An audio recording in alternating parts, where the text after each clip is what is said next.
Digital न्याय व्यवस्था पर राज्य स्तरीय कार्यशाला का आयोजन किया गया। मुख्यमंत्री विष्णुदेव साय इसमें शामिल हुए। गृह मंत्री विजय शर्मा भी इस कार्यशाला में शामिल हुए हैं और हाईकोर्ट के मुख्य न्यायाधीश इसकी अध्यक्षता कर रहे हैं। सभी जिलों के एसपी, आईजी, डीजीपी भी इसमें शामिल हैं। एनआईसी और एनसीआरबी विशेषज्ञ तकनीकी प्रशिक्षण मौके पर दे रहे हैं। तो ये अहम खबर आप तक हम पहुंचा रहे हैं राजधानी रायपुर से, जहां पर एक कार्यशाला का आयोजन किया गया है जिसमें एसपी, आईजी, डीजीपी सभी मौजूद हैं। एनआईसी और एनसीआरबी के विशेषज्ञ यहां पर तकनीकी प्रशिक्षण दे रहे हैं।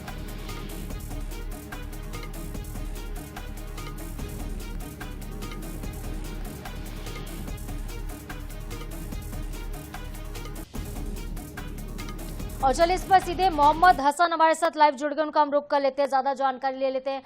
हसन, एक महत्वपूर्ण कार्यशाला का आयोजन किया गया, अपडेट दीजिएगा, तस्वीरें भी दिखाइएगा, कौन कौन वहां पर मौजूद है और किस विषय पर यह मंथन हो रहा है।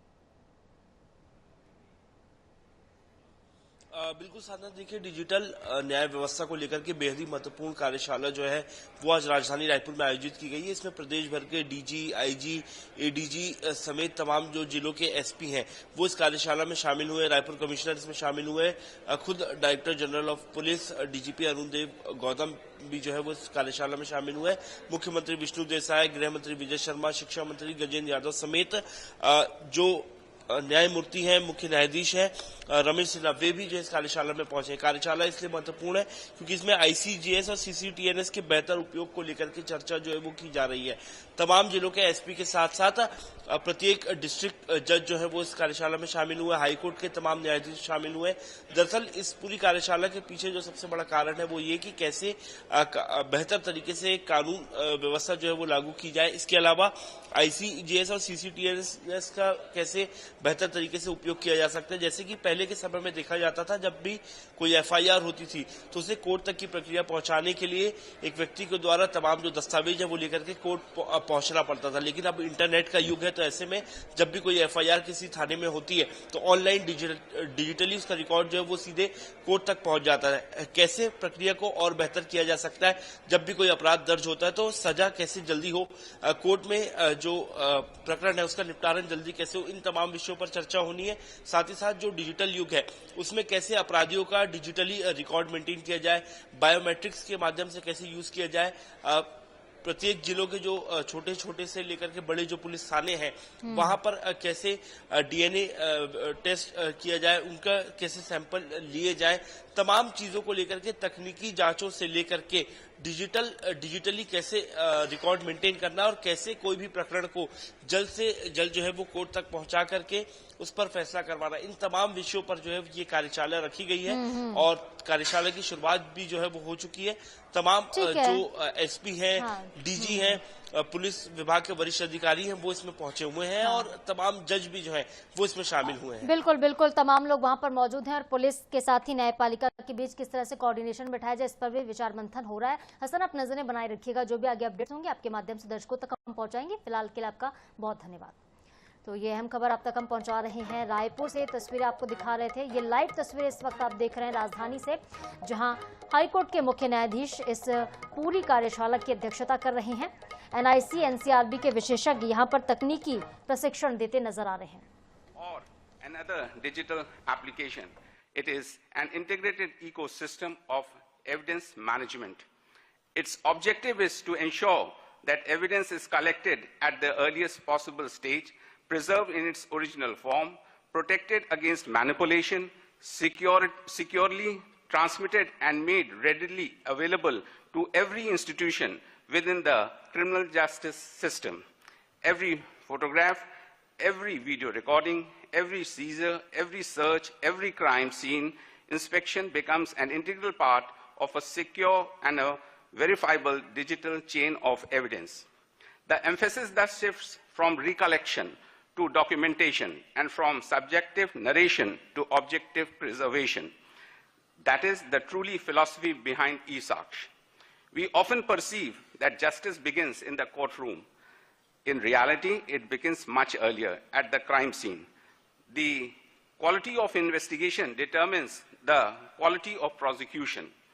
The quality of prosecution, in turn, influences the quality of adjudication. Ultimately, the quality of adjudication determines the confidence that society reposes in judicial justice delivery system. If the first step is weak, every subsequent steps become vulnerable. वरिष्ठ न्यायमूर्तिगण, हमारे home, विधि और अन्य विभागों के सभी अधिकारीगण, हमारे जिलों से आए न्यायमूर्तिगण, सभी बंधुओं और मीडिया के मित्रों, मैं सबसे पहले आप सभी का हार्दिक अभिनंदन करता हूं, स्वागत करता हूं और विशेषकर आज के कार्यशाला में हमारे मुख्य न्यायमूर्ति रमेश सिन्हा जी समय निकालकर कार्यक्रम की गरिमा बढ़ा रहे हैं, इसके लिए उनका विशेष रूप से आभार भी मैं व्यक्त करता हूं। और मैं खेद भी प्रकट करना चाहूंगा कि हमारे कारण कार्यक्रम आधा घंटा पहले प्रारंभ हुआ है। आप लोगों को थोड़ी तो कठिनाई हुई होगी, लेकिन आज का ये दिन बड़ा सौभाग्य का दिन है कि आज हमारे देश के यशस्वी प्रधानमंत्री आदरणीय श्री नरेंद्र मोदी जी एक ऐतिहासिक अभियान का शुभारंभ कर रहे हैं।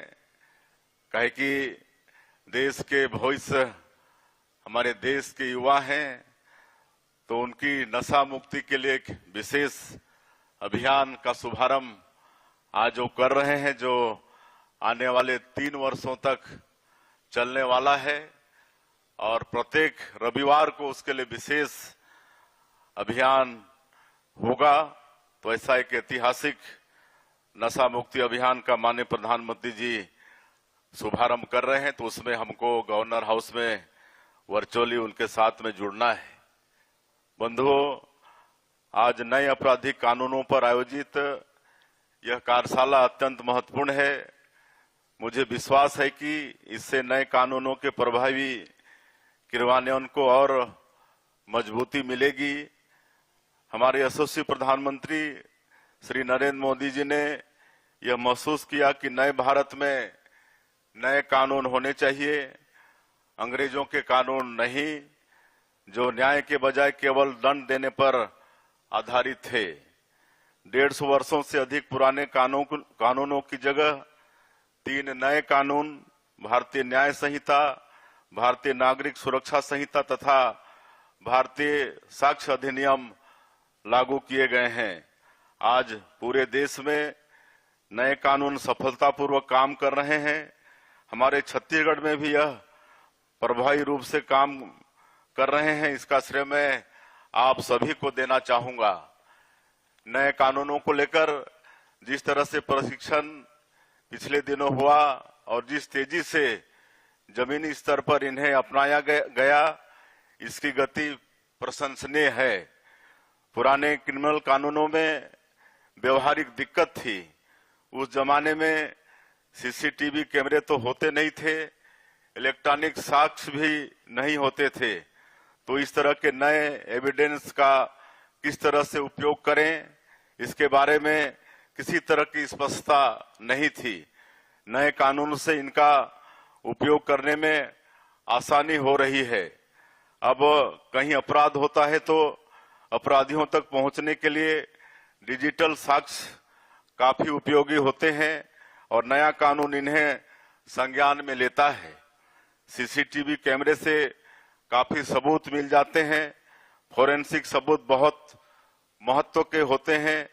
आजकल फोरेंसिक साइंस ने काफी प्रगति भी की है और इससे अपराधियों को सजा दिलाने में काफी सहयोग मिल पाता है। प्रदेश में नेशनल फोरेंसिक यूनिवर्सिटी की शाखा प्रारंभ होने से क्रिमिनल जस्टिस सिस्टम आधुनिक और सुदृढ़ बनेगा।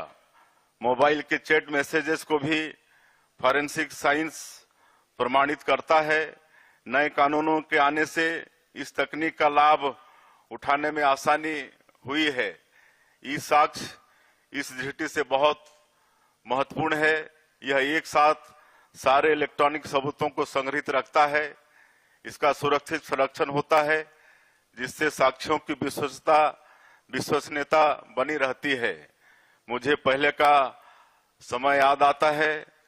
पहले समन निकलता था, पुलिस का एक जवान इसे लेकर जाता था, इसमें समय भी लगता था और जवान का पूरा समय भी इसमें चला जाता था। अब ई समन जारी होता है, सूचना त्वरित पहुंचती है और इसकी ट्रैकिंग भी आसान होती है। इससे न्यायालय का बहुमूल्य समय बचता है। न्याय श्रुति जैसे अभिनव प्रयोग भी इस दृष्टिकोण से बहुत लाभप्रद हुए हैं। इससे न्यायालय की कार्यवाही को रिकॉर्ड करने और सुरक्षित रखने में मदद मिलती है। यह ऑनलाइन तथा हाइब्रिड सुनवाई में भी सहयोगी है। इससे न्यायिक कार्यों में दक्षता काफी बढ़ गई है। CCTNS के रूप में हमें तकनीक का बड़ा वरदान मिला है। इससे देश भर के सारे थाने डिजिटल रूप से जुड़े हैं। हर अपराधी का रिकॉर्ड इसमें दर्ज है। इससे त्वरित कार्यवाही करने में पुलिस को आसानी होती है। FIR ऑनलाइन दर्ज होती है और केस में जांच की प्रगति भी ऑनलाइन दर्ज होती है। छत्तीसगढ़ के